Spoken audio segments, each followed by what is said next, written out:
Hi. So, Modern Horizon spoilers have begun. I am extremely excited for this. This is, if you don't know, a brand new type of set where the cards introduced into it are going to be modern legal, but they're not going to be standard legal.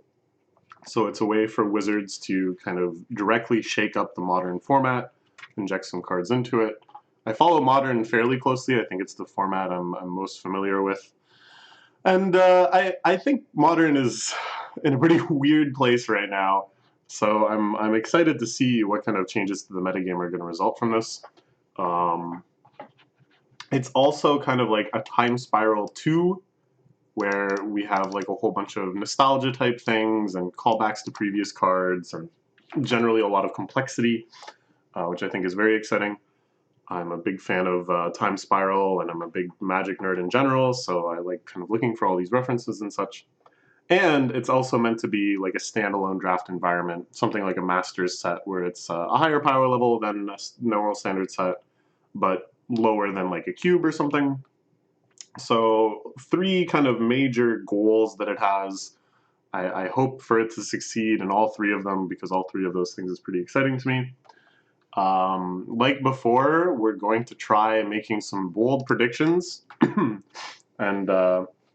when kind of looking back after the set is out and how it impacted things. I'll at some point go back to my War of the Spark predictions and see how they shook out, but I think this one will be even more exciting to look at with that lens because it is so intended to cause changes in the constructed format. Okay. Oh boy. All right. We're seeing a lot. I want to see full. I want to see. Oh! What the hell? Okay. All right. This is good. Sorted by. Well, that's fine. We can do whatever order this is because I've only seen two of the cards before, so we'll just go all the way through. So this is crazy. This is absolutely insane. This is the completion of the Horizon Canopy cycle. It looks like we're getting. So all of these are going to see ridiculous play.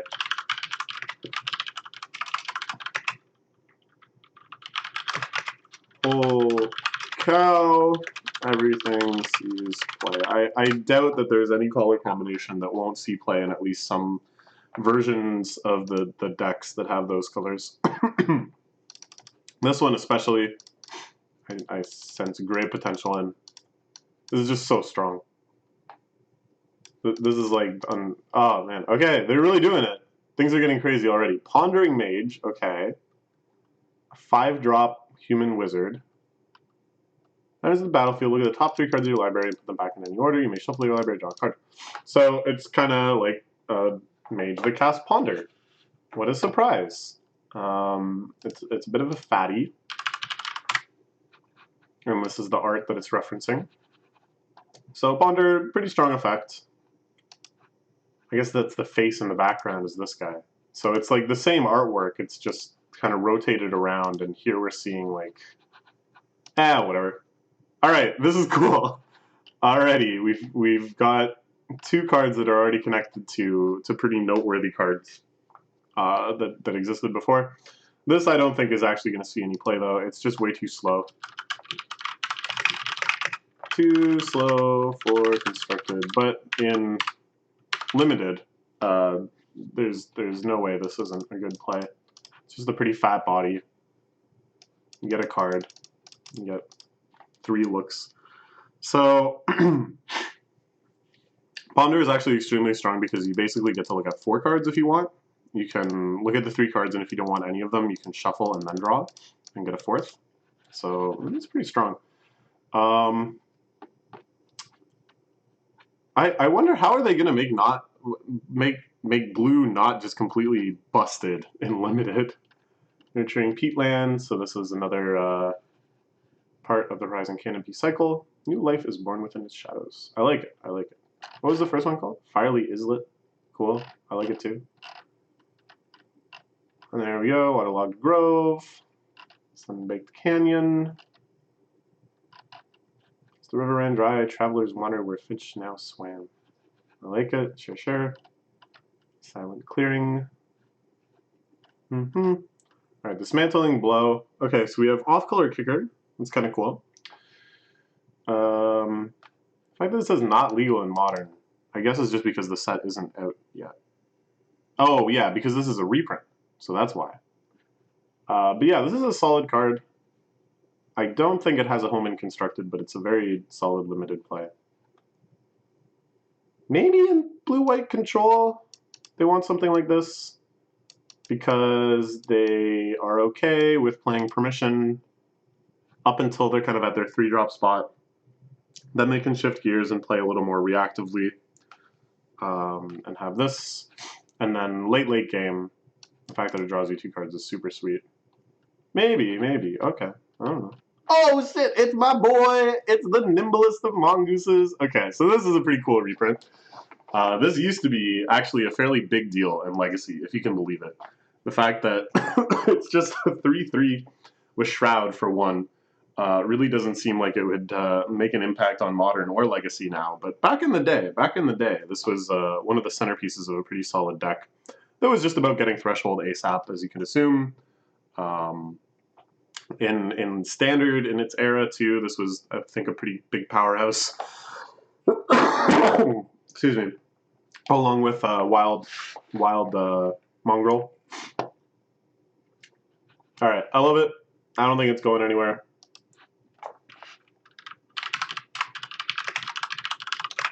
Probably not good enough anymore, but I'm happy to see it.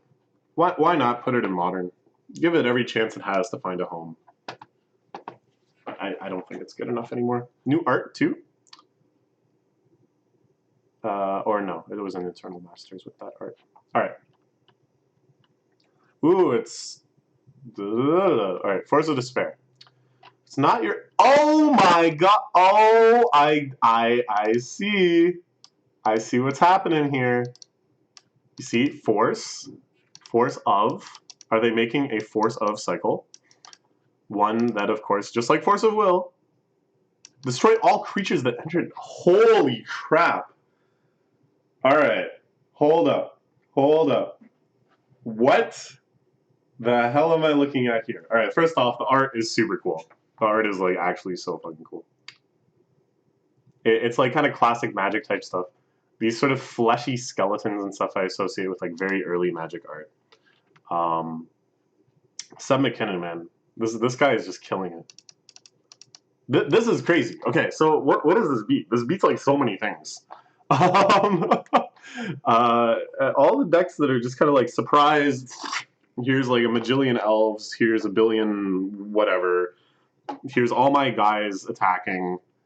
Here's Crater Hoof and 500 friends. I'm only thinking of elves, but there's other decks that do this too. Even like, see, the thing too is that like it's not just about countering combo. Like it's not about just countering combo decks that end on that phase. We did a bunch of work. Here's Gristlebrand. We did a bunch of work. Here's 50 goblins. Whatever. Here's a bunch of phoenixes. It's not just about the big play. You can play this for value. You can just tap the mana and play this for value. Just to kill like 1 thing or 2 things. It's not that bad. It's still unconditional. And then, this is nuts! You can do it when you're tapped out. You can hold this up even when you're tapped out. Holy, okay, this is crazy.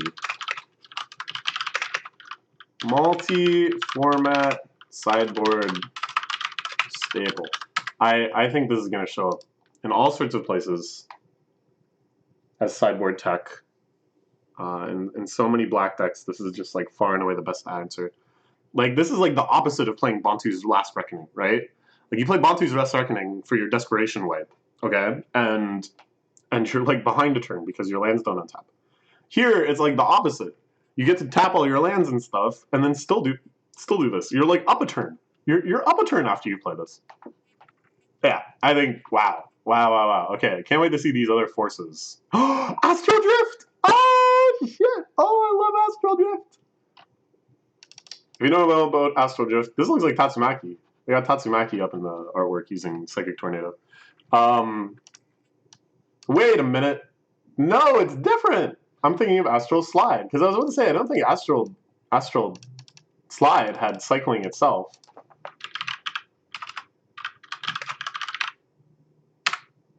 Oh wait, no. Astral slide. I got confused. Okay, so this is whenever a player cycles a card. This is whenever you cycle Astral Drift or another card. You may bounce, whatever. And it's the same. It's not exactly bounce because it's bounce and it comes back at the end. I'm a little surprised that they bothered doing this, because it's like, I guess they don't like the super symmetrical effects anymore because they're just kind of too messy. They're maybe unnecessarily messy, where it's like, in most matchups, it's just kind of identical to if it just said you, and then the matchup where you're playing the mirror and both people have Astral Slide, then things just start getting like really complicated and crazy, and not necessarily good gameplay. Like maybe kind of novel gameplay the first time you play that mirror, but then maybe more just kind of like frustrating and tedious. So they're changing a lot of these sort of things to be asymmetrical and only trigger on you. So that's like, I guess, kind of a nerf in the situations where maybe other people are just cycling stuff for utility, and you have this on your side, and then you're bouncing stuff for fun off their cycles. And then in return, you get to actually just cycle this if you really need just immediately a new card. But yeah, this thing is so cool. It's like just the weirdest oblique angle combo enabler, where there's nothing like really synergetic, like directly synergetic between doing this delayed bounce on stuff, which just does like a bajillion different things, and then cycling cards. Like those two things really have nothing to do with each other. But this card just kind of stitches together these two disparate mechanics and are like, all right, well, what can you do with all this? And it turns out a lot. You can do some really interesting stuff with this card. So please be a deck in Modern. I'm like a little skeptical because it's a little slow, right? Like you need to get this down, which is probably going to be turn 2 if you're very lucky, and it's not like there's a ton of ramp in white. And it's not like you can really devote too much to like a ramp package. And then you need like a lot of both enablers, like things that you can cycle, and then things that you want to bounce. But the cool thing about this deck is that it's not just about the insane value combos on your end. You can use this as like a disruption play, like so easily, right? Like it turns all of your cycling cards into like, you can reset their creatures and make them summoning sick again. You can bounce stuff that's like flipped or has +1/+1 counters on it, or is stacked up with auras. Like there's all sorts of cool little plays you can do with this card to just eke out a bit of value or to protect yourself. It's so cool. It's such a cool card. I'm so glad they did this. Okay. All right. Sweet. Ball Lightning. Oh, shit. Oh, baby. All right. So you know what's up with this. We got Ball Lightning, and then we got a Blightning, which is, I think, one of the most cleverly named cards of all time. And you can see it's like the big Blightning Electro Skull. So yeah, this is what Blightning does. 3 damage, discard 2 cards, and then Ball Lightning is the other half. Ball Lightning. Oh, beautiful. It's so beautiful. It's like poetry. And it's exactly what you think it is. It does everything that you would expect a card called Ball Lightning to do. Is it any good? Nah. I don't think any deck that can play this is going to want to play this over other similar fast beatdowny threats. I don't think. Just mostly because of this. But it's pretty sweet. In limited, it's a house. Okay, Munitions Expert. New Goblin. As a battlefield, you may have it deal damage to target creature or planeswalker equal to the number of goblins you control. Ooh. Ooh. Ooh, I like it. I like it. I kind of wish it was mono red, because this, of course, is supposed to just slot nicely into the Goblins deck and give you kind of like an alternate win con and a way to do like targeted removal. But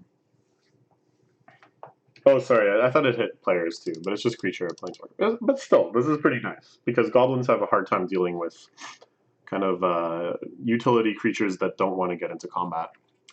They have to use this sort of targeted removal, and this is a good instance of it.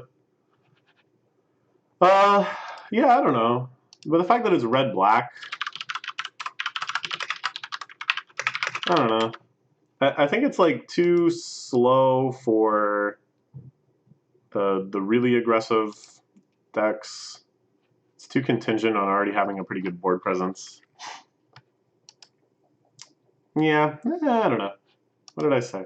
I don't know. But it's neat. I really like it. I like his hat. Fist of Flame. Draw a card. Till end of turn, target creature gains trample and gets +1/+1 for each card you've drawn this turn. Ooh, ooh, ooh. Okay, that's exciting.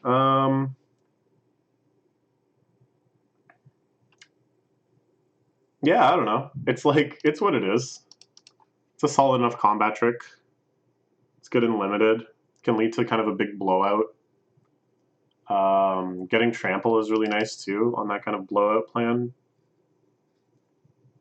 Getting double utility for things you already want to do. Drawing a bunch of cards. Who the heck is Jared Carthalion?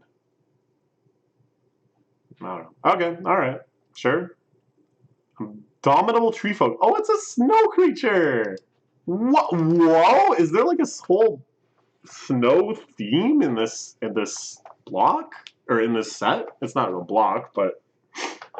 Because people keep thinking that we're going to go to Kaldheim next, the Viking plane, and that snow will come back in a big way there. But that doesn't really matter for Modern Horizons because it's not going to be in Standard, so it's not like they're setting themselves up for a snow Standard. But like, there's got to be more snow permanents. It can't just be this. All right, whatever. I can't imagine that this is good. I guess it's supposed to be for maybe a constructed snow deck outside of just this set, which as far as I know does not exist and probably will not exist. But if they don't put like the snow basic lands or something in here, then I don't really see the point of this. Like you need the snow basics at least for this to be worth considering playing, so that it could be like a 5/5 for 4 or something.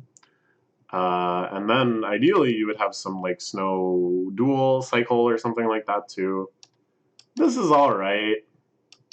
Yeah, it's all right, but I think it's got to do a little more. The power level of the set seems pretty high, so I'm not going to bother making notes for some of these because they all seem kind of limited focused. I guess this is maybe more constructed focused in this hypothetical snow deck, but I'm very skeptical of this hypothetical snow deck. Exclude, we've seen this many times before. I guess it had never been in Modern before. Interesting. It's nice. Drawing a card is quite nice. This is the one that I remember best. It's like blasting this sort of crab thing with what looks like a... I guess it's just a staff. Or, no, what's going on? That's his hand? I don't know. Okay, whatever. Ooh, Edict. Nice, nice. This seems like a little less exciting because we just got Lilianas Triumph,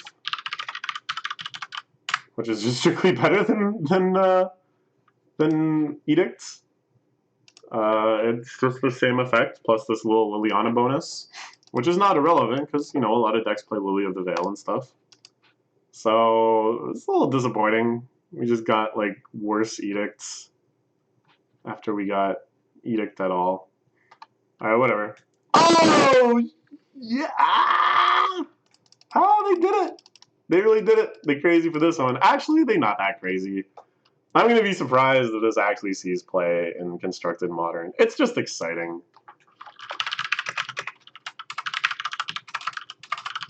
I doubt it sees play.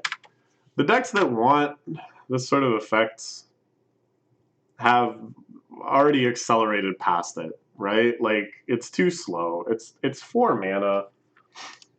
It's just such a cool card. I just think this card is like awesome, and it's awesome and limited, and it's exciting to play with and against.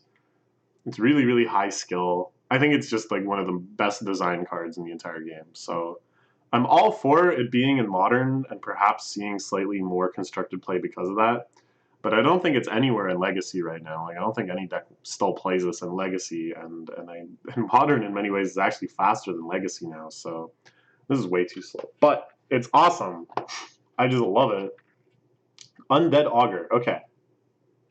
Whenever or another zombie control dies, draw a card and lose 1 life. Draw a card, huh?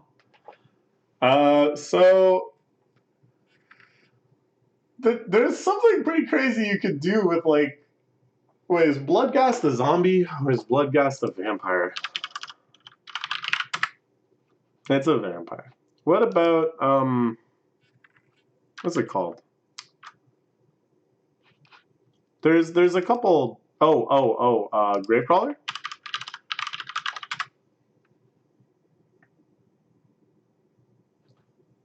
Yeah, look at this. So if you have like a sack engine, can't you? Isn't this just like 1 mana? Draw a card, lose 1 life. AKA something insane. That's pretty insane. All you need is this guy, Gravecaller in your graveyard, and some sack outlet, of which there's a million in black. I want to believe that there's some crazy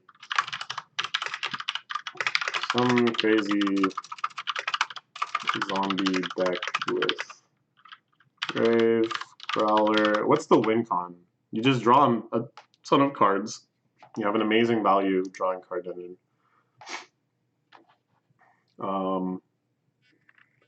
But then what? I don't know. You just lose. You just pay a bunch of life. Yeah, I don't know. It's kind of cool. Ooh, Force of Vigor. All right, what's it gonna do? What's it gonna do? Before we scroll down, I'm guessing Life Gain. I'm guessing it'll be they'll slot it into the Neo Grizzlebrand deck, the Neoform deck that currently uses Healing Shoal. Maybe this will be better. Somehow it's already $12. So something crazy is happening here. Oh, yeah! What? What? Whoa. Okay, interesting. Okay, so what does this really shut down? It's fantastic utility against stuff like Stony Silence, Rest in Peace, Chalice, Blood Moon, a lot of like Haiti cards, Snaring Bridge, Prison e-cards, Microsynth Lattice now.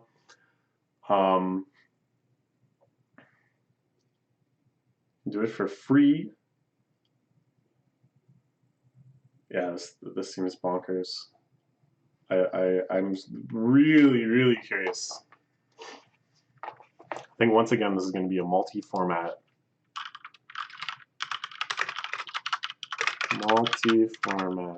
sideboard staple. Some matchups I cannot imagine a better answer than this. It's free. You can do it just before anything bad happens as a result of their plays, and you're like up a turn. I mean, okay, you know, you're down a card because you're exiling a card from your hand, and a lot of times you're going to be desperately playing this against just one target, so you're at card disadvantage because of that. But it's free. It doesn't cost any mana. It doesn't set you back at all. You just can still do the maximum utility thing on each turn, and then you also just...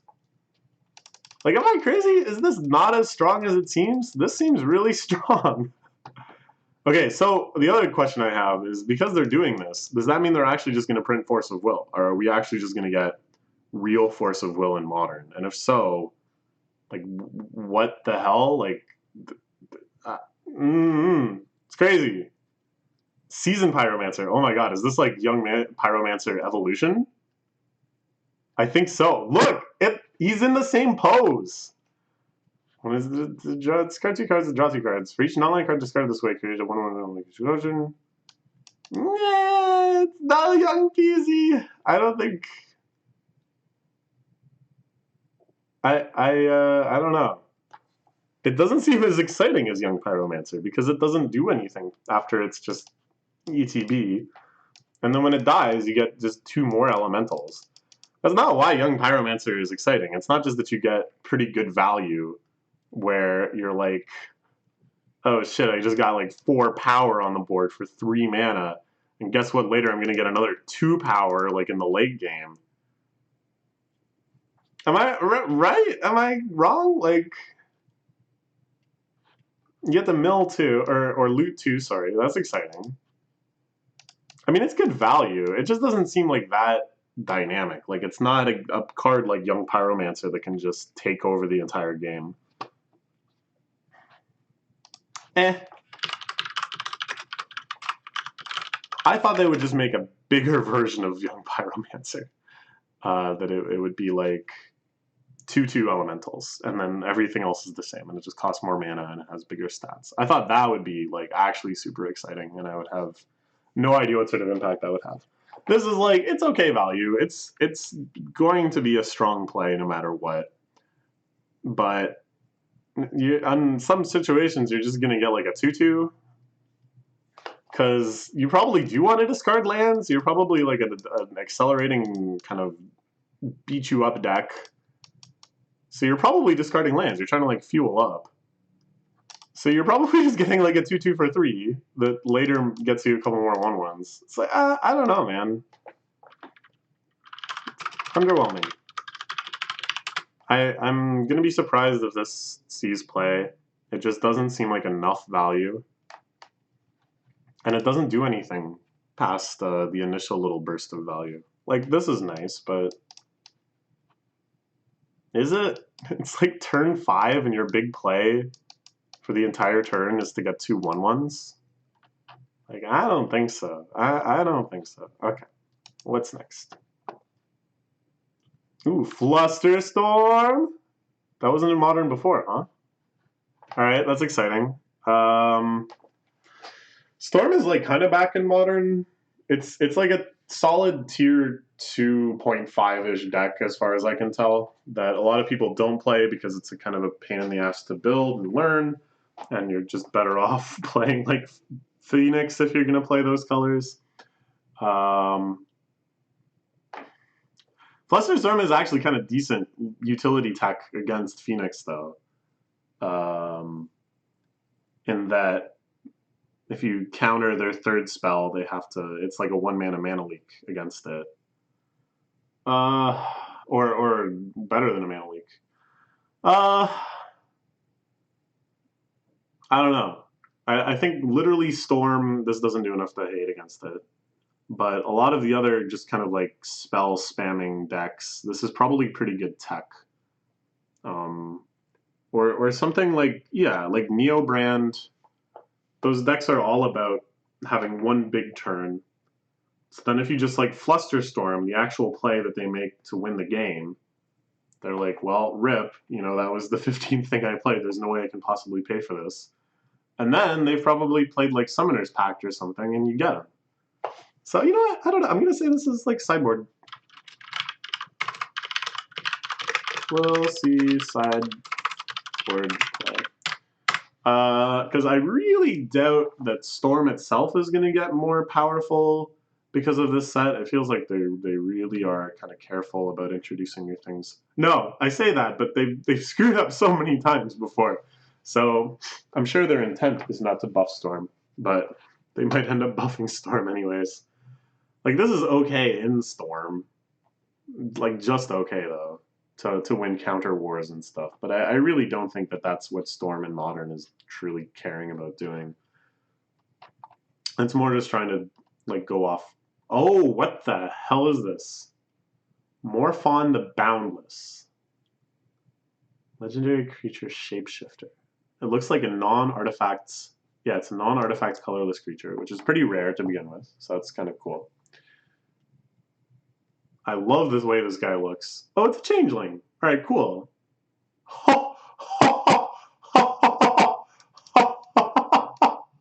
Yo! Whoa, that's exciting. Whoa, that's exciting. This is the first time they've ever done that. So it costs 1 of each colored mana less to play. Reduces only the amount of colored mana you pay. Okay, so it's not just making everything less than a 5-drop that doesn't have double colored mana for free. That would be too crazy. But this is still pretty crazy. Ones that I think of immediately are like naming something like Avatar or Elemental or Dragon. Things that have like a few creatures that actually just straight up cost literally Wooburg. And then just playing them for free. That's very exciting to me. All sorts of stuff that just cost like 1 or 2 both colored mana, like all sorts of 2-drops in Ravnica sets that are just 1 of each allied pair. All sorts of little 1-mana dorks and stuff. You just drop them. You just play them down. That's so cool. This is so exciting. I really, really want this to be a thing. I really, really want this to be a thing. But what home does it really have? Because most of these tribal decks, they're trying to stay really low to the ground. They don't want to play a 7-drop. My biggest hope is like some sort of elves or other type of like ramp tribal plays this super early and then gets to play all their elves for very, very cheap, if not free. Along with like Beck, just churn through your entire deck. But it's like they can already pretty much do that. They don't need this thing. Yeah, I don't know. But I love it. Look at the art too. He's like imitating the these elk and stuff over here. And it looks like he just got done imitating this elephant looking thing over here because the tusks are like flipping away. Oh, there's so much to love here. Okay. I hope it's good. I hope it's good. And this is cool. I'm pretty sure because of this, this actually counts as a 5-color commander. So the commander players are probably just flipping out right now, thinking about all the crazy stuff you can do with this guy. All right. We'll see. We'll see. Hey, look, it's a free creature. If you name Snake with Morphon, and it's a snow creature. Ooh, okay, so there is like a full-on snow tribal thing. I'm thinking there has to be snow basics in this set. I don't mean no basics, I mean snow basics. And maybe a snow dual land cycle too, which would be kind of cool. I don't know what it would do, but this is all right. Yeah, this seems like hella all right. So this is kind of like Baleful Strix. This is the closest card I can think of to it, which is an insane card. So the colors here are probably a little nicer for the kind of deck that wants to play this card. It's got Flash, which is nice. Death Touch as long as you control at least 3 other snow permanents. So if you just play snow basics, that's kind of free. At least 3 other. Well, I don't know. But I guess until the point where you're on 3 lands, probably the Death Touch isn't as relevant. I don't know, man. This seems pretty interesting.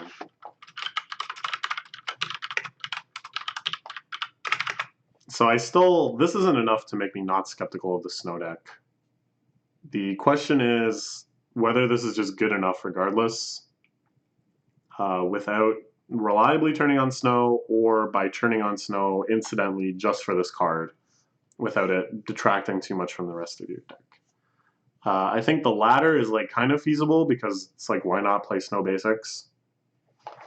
The former, still pretty sweet. It draws a card. You can flash it in as like a chump blocker.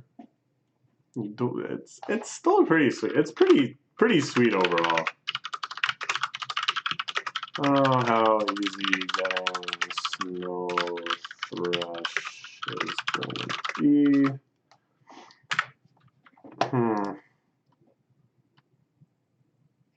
Schematic view. Oh! Hey! Whoa! Hey! So it's like a universal fetch land, but it only gets basics, so you can't fetch out your duels with it. It's like,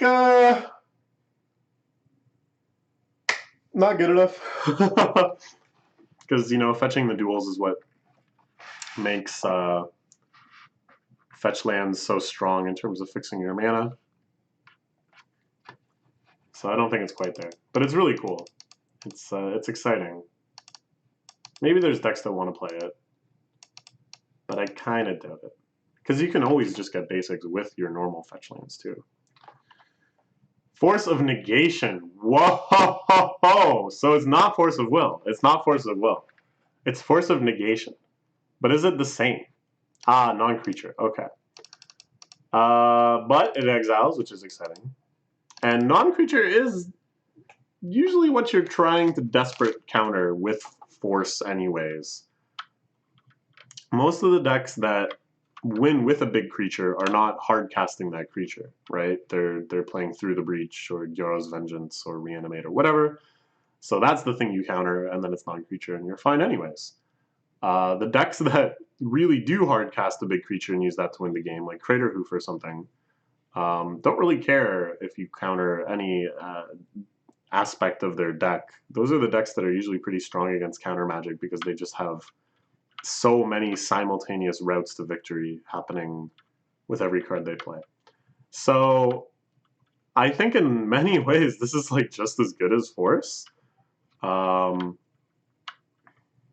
It's cheaper when you actually just want to cast it. It's like much, much cheaper. The exile is actually pretty relevant in a lot of matchups. This is like a little awkward that the alternate casting cost only happens on not your turn. For the other spells, I didn't care as much because you're likely wanting to do it during their turn anyways to either make better use of your mana or whatever.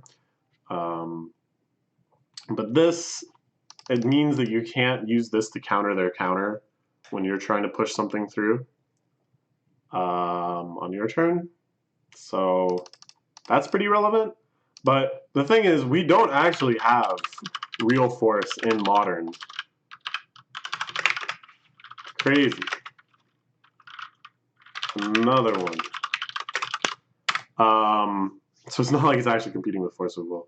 In Legacy, I don't think it'll beat out Force of Will, just because Force is like the extra 2 mana isn't really that relevant compared to just being that much more reliable of a way to get things through, and the fact that, yeah, you can use it to counter their counter on your turn. But in Modern, yeah, this is going to be all over the place.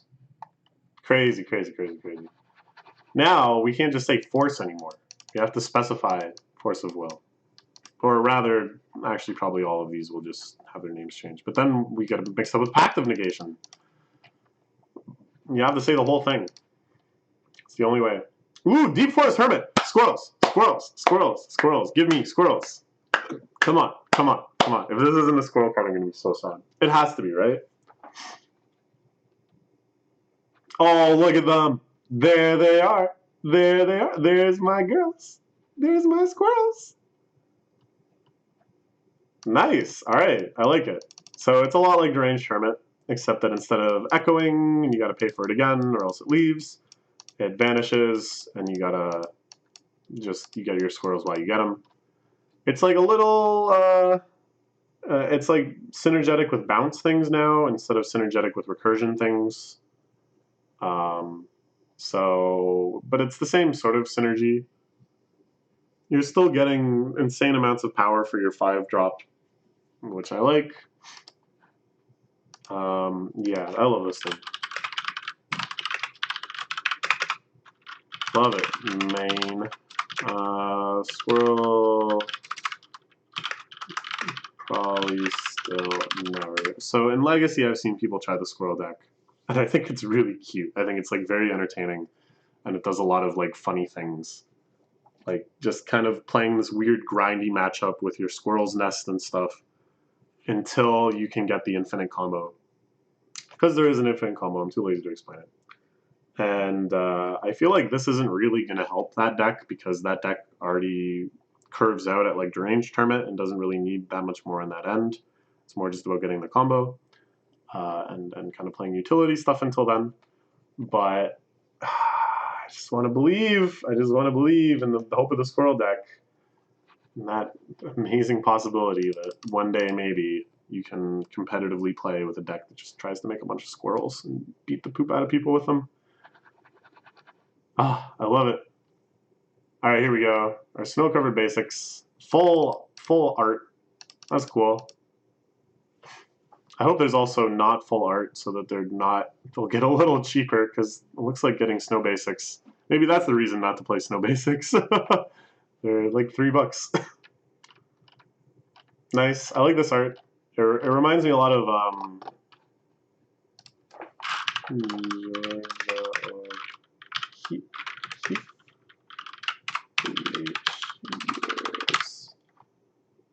yeah.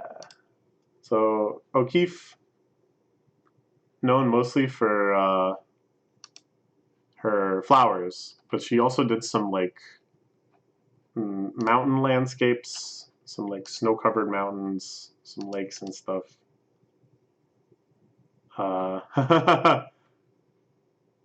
That has some of the same motifs as the flower paintings, if you know what I mean.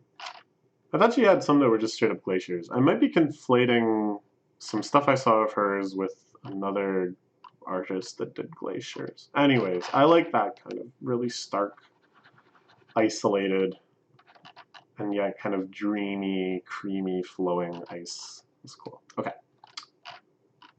Nice, nice. This guy Titus. He knows his stuff. Ooh, I love it. I love it. Very cool looking swamp. Why is Snow-Covered Swamp so much cheaper than the other ones? Oh, I guess Snow-Covered Plains is cheap too. Snow-Covered Forest. Nice. Oh, Wing Shards. Alright, cool. This is not the Storm card you're looking for if you're actually trying to build Storm. This is kind of like a weird utility Storm type play where you just kind of try to settle the wreckage of them, makeshift by casting some cantrips first or whatever. It's neat, but I don't think it's really getting us anywhere. Oh, Goblin Matron! Whoa! So I think this is actually maybe not that exciting. I think it's maybe a little slow for the Goblin decks. It's like they would rather just play every Goblin as a threat rather than play kind of a toolbox Goblin deck with matrons and stuff. But it's exciting. It's exciting. It makes you think that that other type of Goblin deck is possible. I don't know. Maybe it is. In Limited, it looks like they're pushing a little Goblin theme. You can go Snow, you can go Goblin, you can go Storm, I guess. All of these are very exciting in Limited, and I think should lead to a pretty interesting metagame there. I hope I can convince some of my friends to buy a box of this so I can try drafting it. It seems really cool. Firebolt! Sure. I guess this isn't in Modern. It's not that great, but it's alright. I guess there's kind of a Threshold flashback deck we're seeing emerge too. Ooh, Stream of Thought. Top 4 cards of the library into your graveyard. You shuffle up to 4 libraries from your graveyard into your library. Okay. I don't really think this is getting you anywhere. Again, Sid McKinnon, fantastic art. This is so cool. I feel like because it's not a standard set, and because it doesn't necessarily take place in any particular plane or whatever, they've really allowed Seb especially some leeway with the art in the set, and I couldn't be more excited. As far as the card itself goes, I don't really see why you're doing this. Like, this isn't getting you cards. This is actually probably making cards more inaccessible in most situations. This... No, I don't think so. But the art is so cool. The name is so cool. The effect is, like, exciting-ish, because it's a 1 mana, and look at all these instances of the word 4. Whoa, 4 cards. Something crazy must be happening, but I don't think there is. Oh well. Martyr's Soul. Ooh, ooh. I love this. I love this. This is such a cool dynamic. What an interesting interaction with Convoke. Man, Convoke. Every time I think I've seen the full utility of that mechanic, because they've done some other fun stuff where it's like all the creatures you tap to pay for this get a +1/+1 counter, or like untap all the creatures you control, or maybe they didn't do that. That actually seems crazy. But they've done stuff like that. Whereas this is like yet another completely new angle on the Convoke mechanic. That's so cool. So under your best circumstances, this is a 5/4 for 3, or for nothing, I guess. Then you need 3 creatures. Blah, blah, blah. I don't know. I don't think it's getting us there, but it's very cool. In limited, maybe there's kind of like a white weenies deck you can do. Sure. Wall of 1,000 cuts. Well, it's kind of like Wallace Swords, I guess. Nice. Nice. That's cool. That's very cool. Flavorfully very cool. Power level, okay. You know, it's solid and limited. And a nice reference to the Wall of Swords. Yeah. Look, the art is like even like opposed. You can see it used to be. They're flying all over the place. Nice. Okay. Savage Swipe. +2/+2 until end of turn if its power is 2. Then it fights target creature you don't control. Alright, that's kind of cool. So it's 4 bears. 4 bears only. Still no match for 900 pounds of range. I like it. I like it. Look at this traditional ass knight. You really think you can handle Magic Bear? Bear with glowing green paws? No way. Alright. It's okay. I don't like that it's sorcery speed. But I guess because it fights, it has to be at sorcery speed. Imposter of the 6th Pride. Whoa! Okay, so this is like, there's a little changeling thing going on here. So there's like something else of the 6th Pride. Blade of the 6th Pride. Yeah, this is like a future shifted card. That's right, that's right.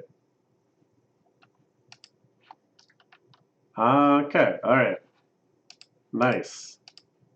Easy peasy. Changeling knew he had found a home and a form. Okay. That's neat. Labrador. Sure. Small, so healthy. Sure, sure.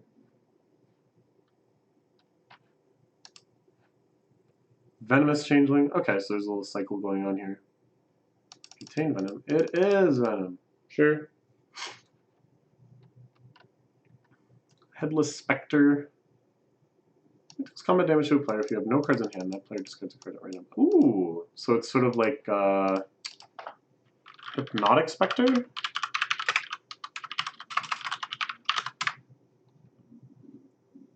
Or in English. Thank you. Yeah. So it's like Hypnotic Spectre, but it's worse. So that's not so exciting because Hypnotic Spectre is already legal in Modern, but sure, I mean, it's a common. It's riding on this, which I'm sure I'll have a nightmare about later. So it's done its job.